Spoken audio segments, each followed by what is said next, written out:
Miracles in Buddhism. Miracle is a very important word for religious people. By using this term, they can arouse human emotions, ignorance, illusions, imaginations, and inquisitive mind to introduce their religious belief, because many people are ignorant. They cannot understand reality, facts in life, or the nature of the world, worldly conditions. Since they have their own imaginations, religious people try to take the advantage of this ignorance. When you study the life of the Buddha and the Buddha's attitude toward these so-called miracles, you can understand that the Buddha was not interested in miracles. He did not depend on miracle to introduce Buddhism. He did not encourage his disciples to show any kind of miracles to introduce Buddhism. But he could perform any kind of miracles. But he did not try to take the advantage of this illusion. It is an illusion to influence others' mind to accept a religion. The reason is, having seen, having heard that some of his disciples have done this, performed miracles to influence others, the Buddha condemned, criticized, saying, if you try to introduce Buddhism through your miraculous power, people may come and follow, join, for curiosity's sake, but they never realize, they never try to understand the Dhamma, the teaching, to cultivate their way of life. So there is no reality. Once he has said, by performing miracles, if you try to introduce people to bring more and more people into Buddhism, it is more or less a young girl who performed a very beautiful, very attractive dance in front of the public, even without any clothing, naked. There is no doubt thousands of people come and assemble and admire, enjoy that dance. This is the Buddha's attitude towards miracles. You can bring people into your religion, but they never learn religion. They never try to cultivate their morality to lead a respectable and noble life. So don't depend on miracles. Many people try to introduce the Buddha by talking about his miraculous power. To understand the nature of enlightenment, wisdom, if we try to recognize, to understand the Buddha through his miraculous power, it is just like a person who is inside his house peep through the crack of the wall in his house and try to see what is happening outside. We can see how much he can see through that crack. So don't depend on miraculous power. Then certain disciples ask, in that case, what type of miracles that do you advise us to perform? This is very important. Then the Buddha said, if anyone can educate and enlighten a cruel person who endangers the society, who disturb, who bluff and swindle, to lead a noble life, a respectable life, a holy life, that is the real miracle. You can understand the Buddha's attitude. To change that person's mind to be noble person, then he has pointed out certain incidents. Angulimala, number one murderer who has killed more than 1,000 human beings, terror, gangster, bandits. How the Buddha tamed him and how he followed the Buddha and become a monk and who led a holy life, in the end become an arahant. That is the real miracle. Alavaka, a cannibal who lived on human flesh, the Buddha approached him. He tried to kill the Buddha also, but he had the courage and knowledge and compassion and wisdom to train and tame this devil, this cannibal, to become a noble man. It is a miracle. There are few hundred incidents during the Buddha's time, how he performed this kind of miracles. After all, what is miracle? When we cannot understand how certain things really happen, we cannot imagine, then we say it is a miracle. Take for instance, David Copperfield, isn't it? You have seen how he has gone through China war. To you it is a real miracle, because you cannot understand how he does it. So one day, when you come to know the trick, you never take this as a miracle.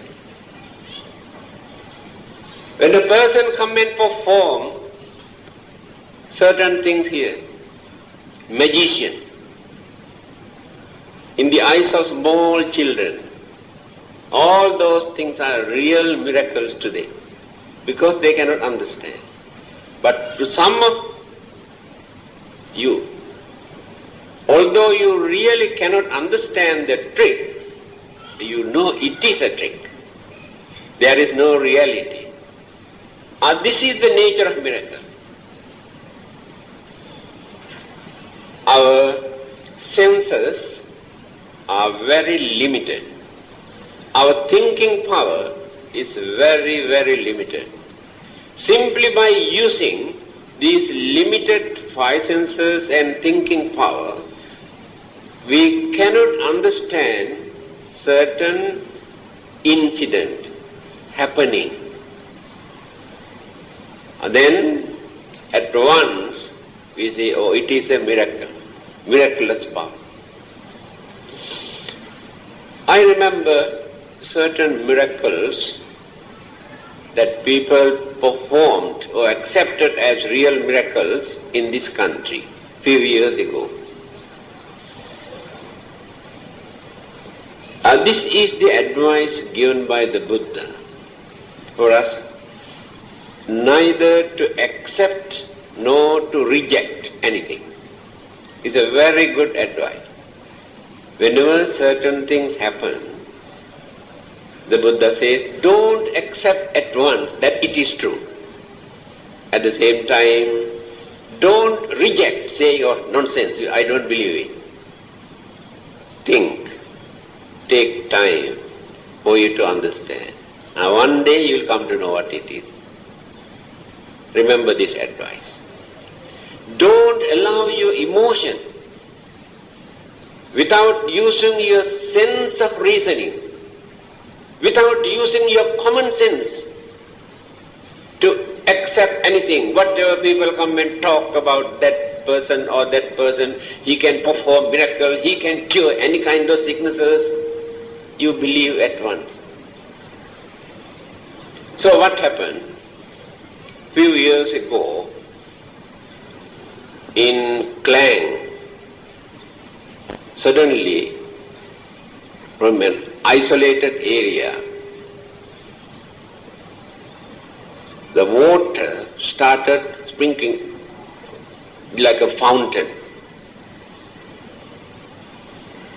People could not understand how this water come out from this. Then they believed that this must be a miracle. Then people started coming with bottles and buckets and cups and collected water and drink. After drinking, they spread the news. They have been suffering from this sickness, that sickness, and this and that. Now they feel very much better. Then more and more people started coming. Muddy water actually, not clear waters. Whenever we take something with devotion, confidence, that mental energy, that mental attitude change so many things in our physical body. So devotion of faith and confidence for the time being. Some changes take place. So if you take anything with great confidence, you can see immediate result, good effect, just for the time being, because of your devotion. Then a man who wanted to find out actually what is the cause of this, he came and started to dig. After digging and digging and digging, he found out underground there was a rotten pipeline. Old one, very old pipeline that was burst from there. The water started coming up. When people came to know this news, no more miracles. That miracle is gone. If that person did not discover this, even today you accept this as a miracle. This is the nature of miracle that many religionists use to bluff others. Another one. I don't know whether you can remember. Few years ago, we had a miraculous chapati. You know chapati? Indians and Bengalis, they use miraculous chapati which can cure, especially cancer. And one of my friends, Indian friends, also come and introduce me to take. It's very good for your heart. You can get rid of your heart trouble and problems and diabetes. Ask me to take. So what happened? They bring one chapati and keep in a plate in the evening and pour some tea, water, hot tea into this chapati. Next day morning, you can see 3 layers. Miracle. Because at night time, the God come and multiply. Yes. And then they try to introduce their religion also through this. Before you eat, you must thank God and reciting this prayer, then you can get rid of your sickness. Spreading all over the country. Then, one doctor at the university hospital, all these are real incidents, not made up stories, who wanted to find out what is the secret of this chapati. So what he did, he collected few chapatis in the evening and poured coffee into one, milk into another one, tea into another one, cold water to another one, hot water into another one, and kept like this. Next day morning, he went to see.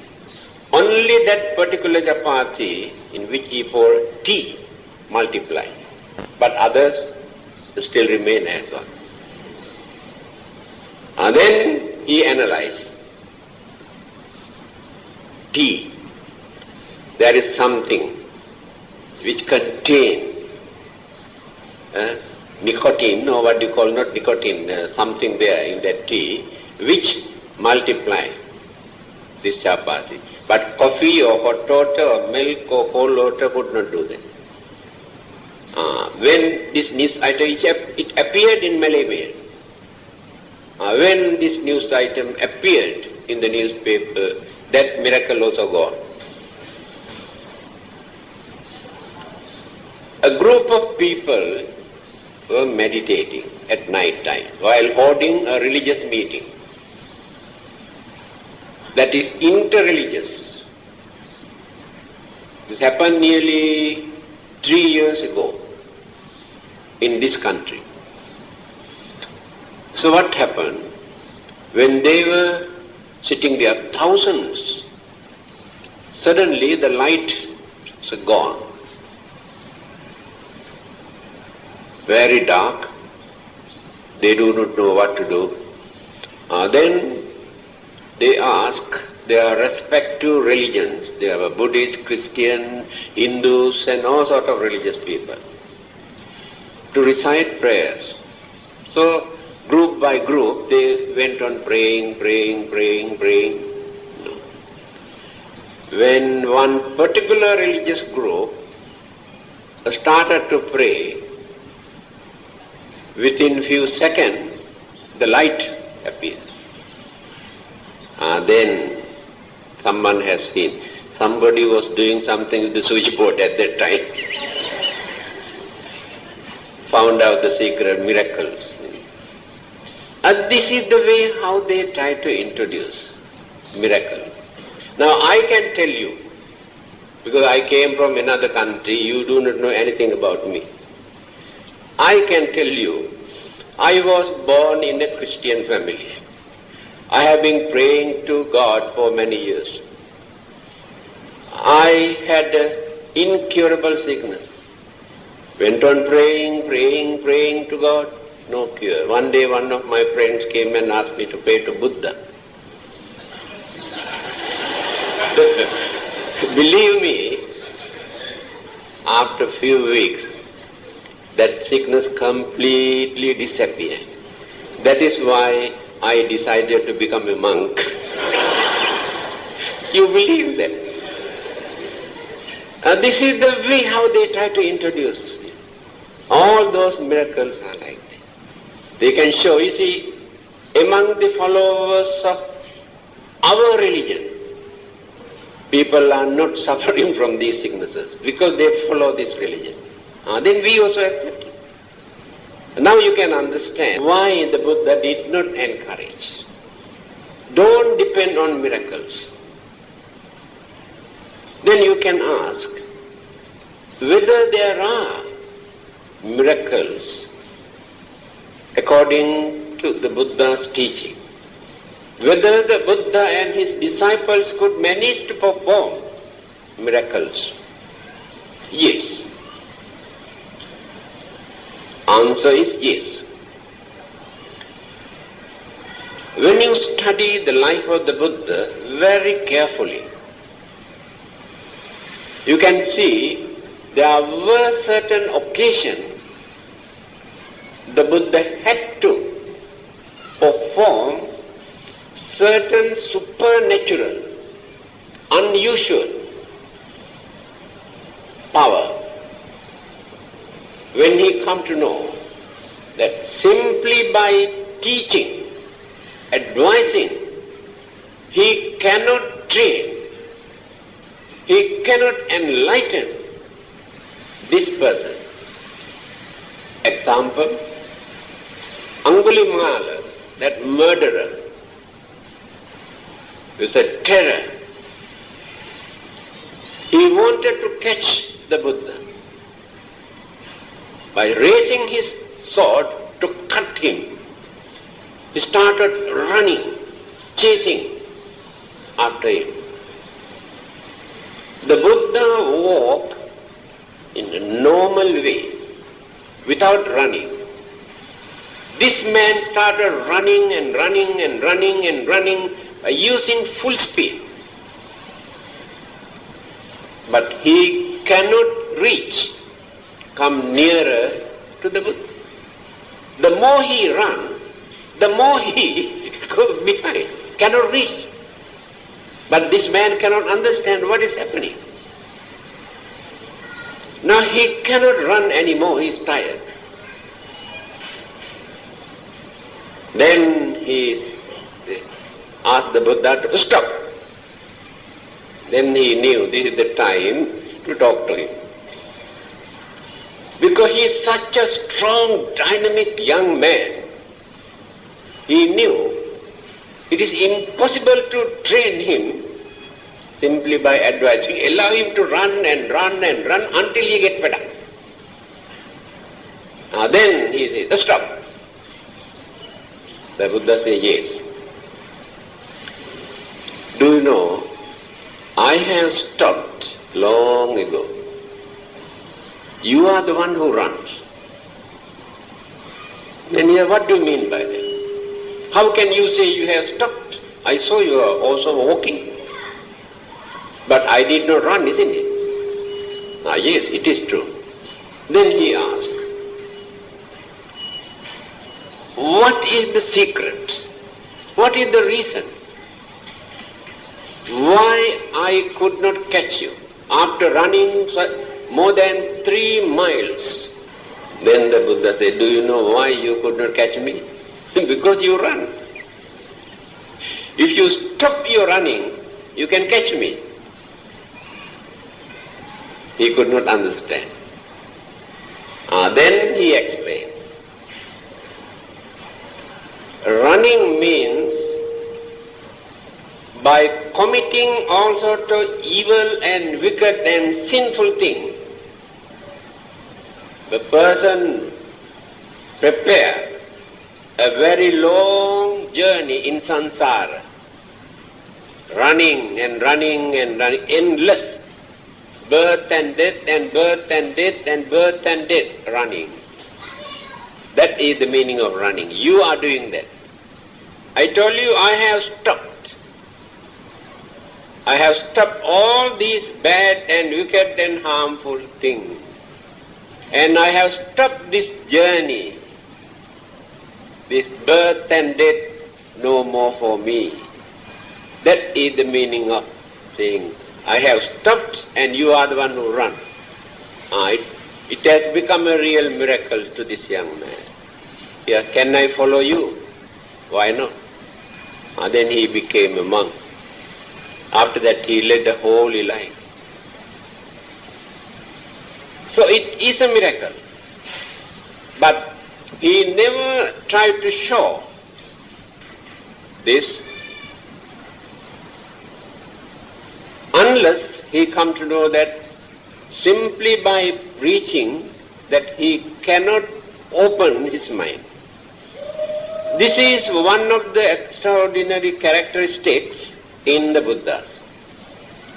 There are six kinds of characteristics which we cannot find in any other religious teachers or any other Arahantas or any holy man, only in the Buddha. So one of them is by knowing the mentality, understanding capacity, the nature of the mind, how far this person can understand, and how this person had prepared his background, life after life, how he cultivated, how he developed, trained his mind. The Buddha is the only one who can understand this. So before his preaching, he surveyed and studied the mentality of all these people. That is why directly, just like giving an injection, he can approach and point out certain things which influence, affect and open the mind to understand. That is the secret why many people attain sainthood, arahanthood on the spot, instantly, because of this. But many others preach blindly, not knowing what they can understand, whether they like or not, whether they can appreciate or not. That is why they cannot gain anything. So in the case of the Buddha, he always studied the nature of the mind, then talk. So when he come to know simply by talking, it is impossible for this person to open his mind to understand. Then he performs this kind of minor supernatural power for that person to open the mind. When he opened his mind through that supernatural phenomena, then start to preach. And that is the technique. He had so many techniques according to the mentality, character, temperament, mood, attitude, education of all the devotees. Then how do they perform miracles from the Buddhist point of view? There is no divine power behind these miracles. Not through the influence of any god or deva. It is pure psychological. The development of the mind, psychic power. When a person practices meditation, especially dhyana meditation or samatha meditation, this particular technique is to develop the mental faculties to gain some sort of supernatural mental power. So after gaining this supernatural mental power, they can show certain things which others cannot understand, others cannot do. So they think these are miracles or supernatural power. They can disappear suddenly and reappear somewhere else. It is true. When they develop this mind creative, then they can fly like a bird. They can walk on the water. So one day, when the Buddha was going somewhere, he met a man who had practiced this meditation for a long time near a river. Then he told the Buddha, do you know, I got some supernatural or miraculous power through my meditation. Now I can walk to cross the river, walk on the water. He was very proud about his achievement. Then the Buddha asked, how long did you practice this meditation to gain this power? He said, 25 years. The Buddha says, utter wastage. Wasted your life for 25 years. An ordinary man can cross this river by spending 25 cents. Paying to a boatman to take you to the other side of the river. This is the Buddha's attitude toward this kind of miracle. To him, there is no religious value. Do you know Devadatta, the Buddha's cousin brother, a monk who gained this miraculous power, can appear and disappear, transform himself to appear as devils or ghosts or birds, transform, miraculous power. So when he wanted to gain power, worldly power, he influenced and misled another young king, King Ajatasattu, persuaded him to kill his own father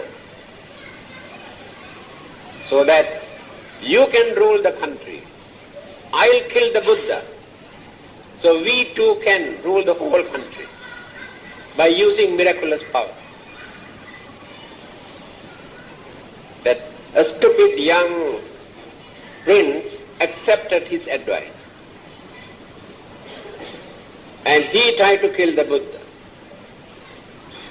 by using miraculous power. Because they gained this miraculous power without developing purity in the mind.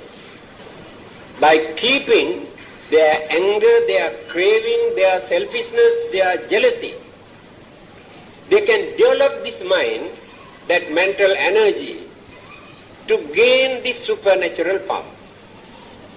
Then what will happen? They can misuse and abuse this power for gain worldly things. Very dangerous.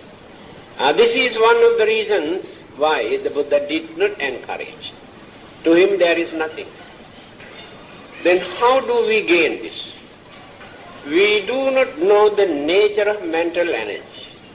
Mental energy is the most dynamic, strongest force in this universe. It is true.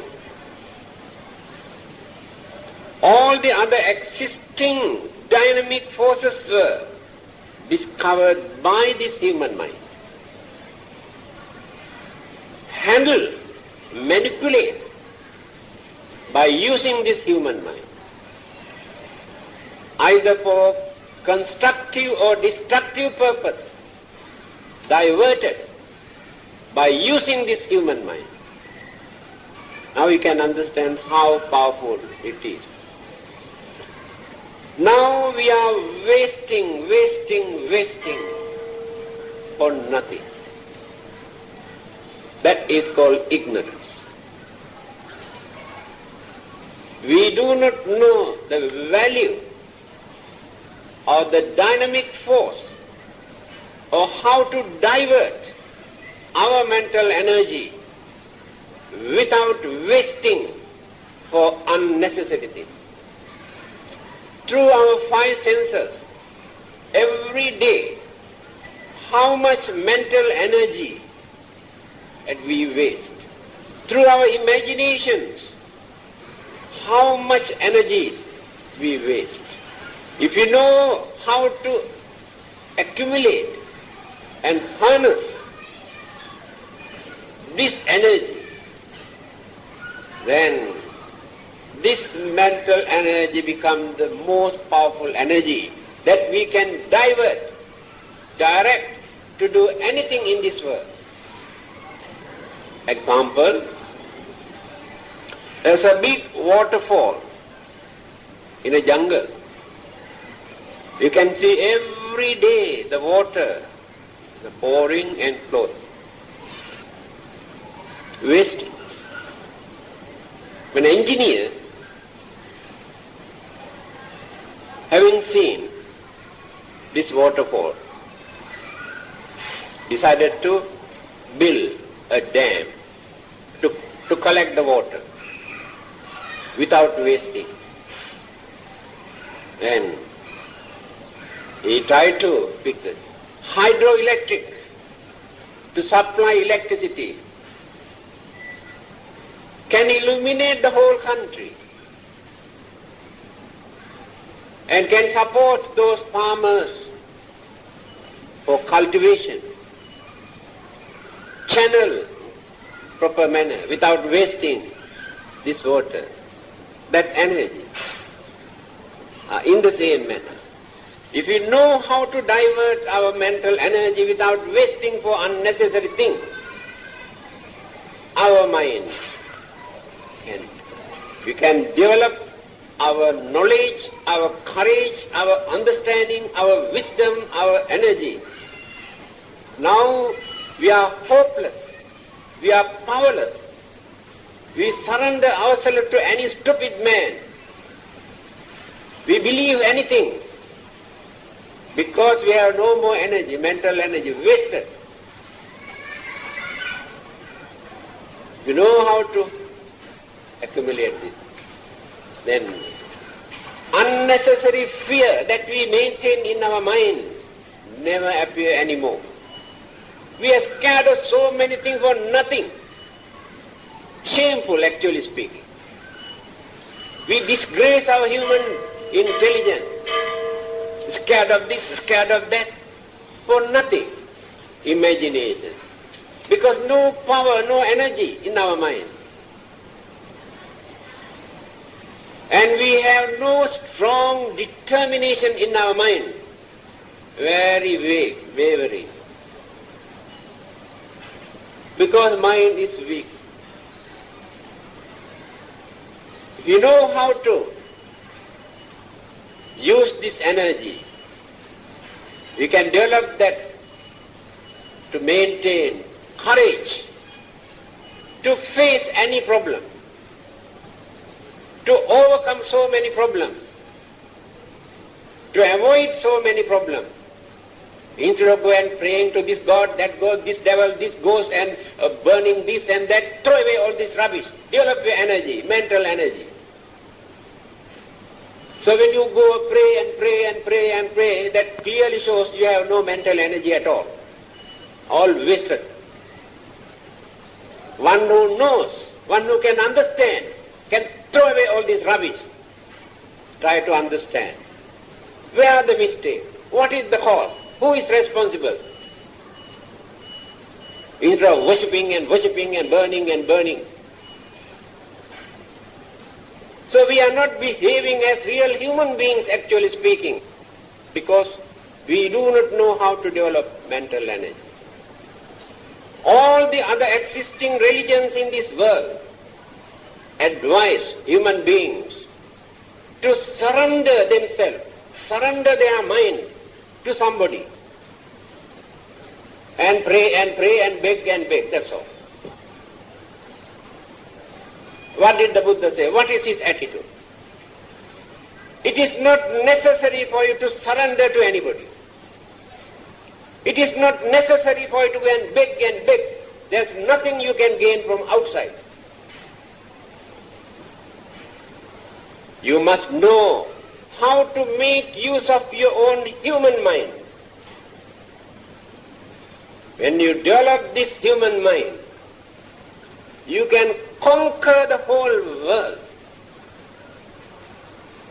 He said, I could manage to conquer the whole world,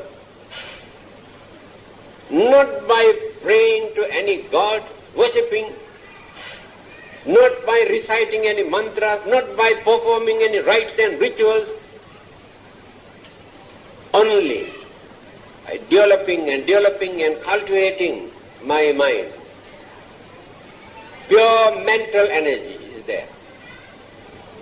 Buddhism, the Buddha's teaching, directly emphasizes towards human mind.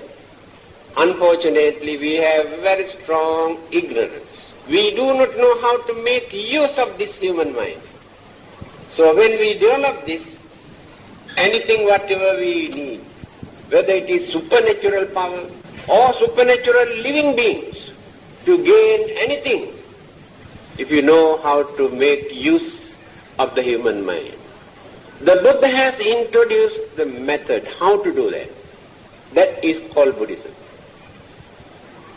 Buddhism means the method introduced by the Buddha for us to use our human mind. Remember this. Without abusing, without disgracing, without insulting our human mind, by maintaining our human dignity, can stand as gentlemen. If we really follow the advice given by the Buddha, then what will happen? The unnecessary fear that we have in our mind all disappear, no more.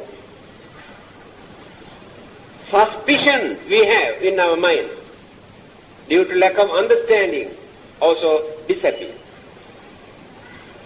Because of our imaginations and ignorance, we maintain this belief of devil, ghost, a spirit, hantu, God, create all these problems and trouble, but this stupid mind cannot understand our human mind is responsible for all these problems. That is what the Buddha said. We have forgotten the first stanza of the Dhammapada in the Buddha's saying, Mano Puppangama Dhamma. Our minds are responsible for all these good and bad happening, occurrences, incidents in this world. So if we know how to guard, how to protect, how to utilize, how to make use of this human mind, then we can see a peaceful, happy, prosperous world life. Without doing this, what we do? We go and pray and pray and pray and worship and worship and worship. Never try to develop, never try to purify, never try to cultivate our own mind. We want somebody else to come and purify the mind. If you are cruel, if you are jealous, if your way of life is harmful or dangerous, you can go and pray, I am very wicked, please take away my wickedness, I want to be a good man. Do you think there is anybody in this world, any God or any Buddha, who can take away your cruelty from your mind unless you make up your own mind? It is your work. You have to decide. You have to determine. You must understand. Then slowly you can withdraw your weaknesses, then cultivate and replace with kindness, and sympathy and understanding. This is the method taught by the Buddha. This is called Buddhism. So Buddhism is not for us to depend on miracles, not just to go and pray and worship, but to live as cultured, harmless, respectable human beings. That is Buddhism. Without doing that, whatever we do, there is no real religious life. So do you want to cultivate your miraculous power to appear and disappear and do some bank robbery? That is what many people want, to develop this meditation and get supernatural power, suddenly disappear and appear inside the bank at night time, just like Devadatta, what he did.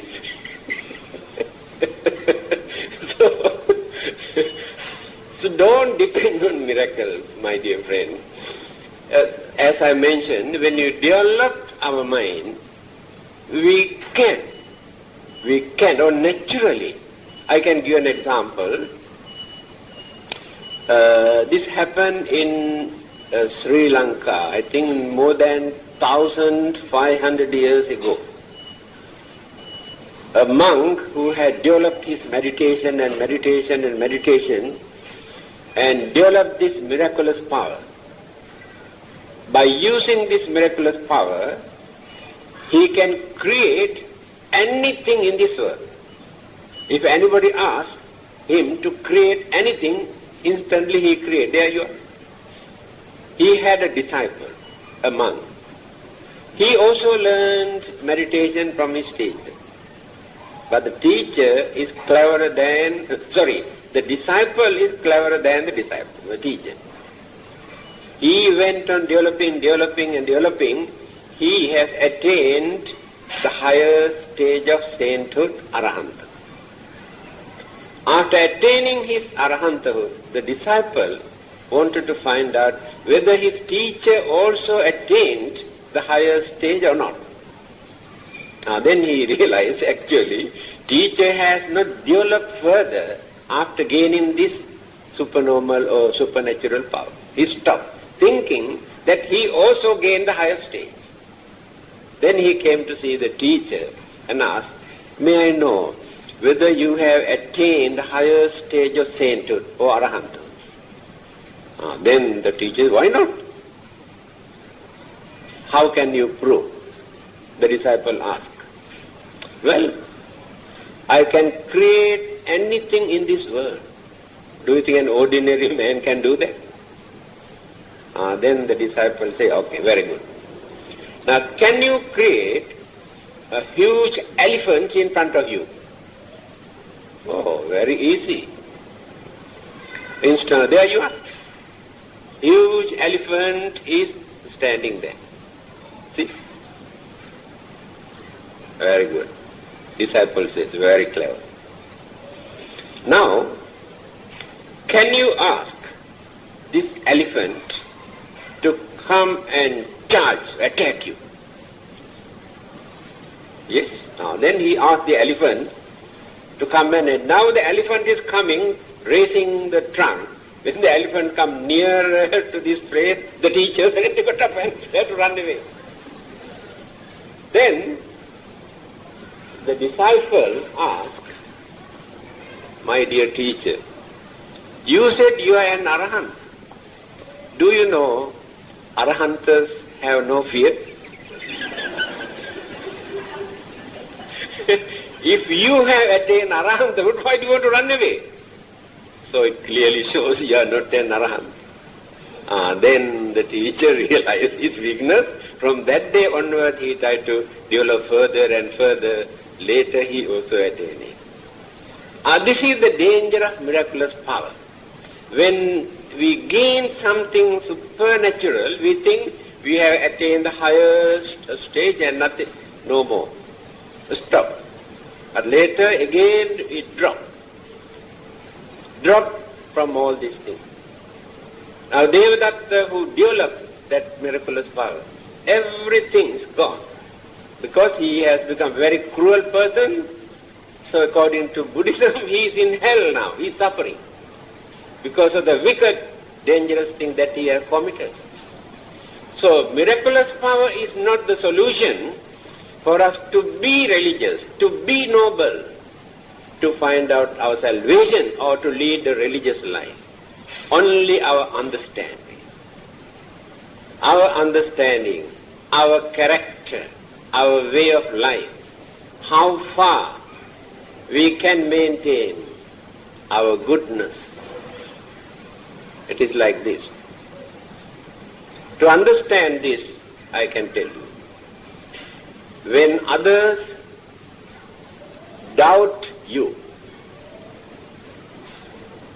if you can trust you,